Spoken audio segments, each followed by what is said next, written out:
മാറിയിരിക്കുകയാണെങ്കിൽ തരും, അല്ലെങ്കിൽ തരൂല. അതൊക്കെ ഇട്ടുതരാം. വേണോ? എന്നെ വേണ്ടേ? എന്നെ വേണ്ടേന്ന് പറ. കുറച്ചും കൂടി പുറകോട്ട് നീങ്ങിയിരിക്കേ.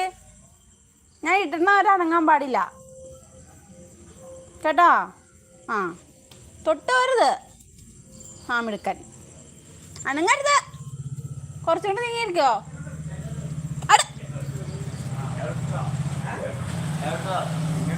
ഞാൻ പറയാതെ അനങ്ങരുതെന്ന് പറഞ്ഞപ്പേ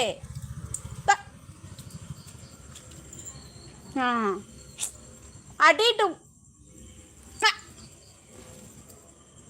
ഇട്ട് തന്നില്ല. അങ്ങ് നീങ്ങിയിരുന്നേ. അങ്ങോട്ട് പുറകോട്ട് നീങ്ങിയിരുന്നേ. നീങ്ങിയിരിക്കേ. അവിടെ തന്നെ ഇരുന്നോണം. എടുക്ക. അടി അടി. പുറകോട്ട് നീങ്ങിയിരിക്കേ. അമ്മേ എന്നെ മാന്തണുണ്ടോ? പോ പോ പോ. ഒന്നും ഇട്ട് തന്നില്ല. പിന്നെ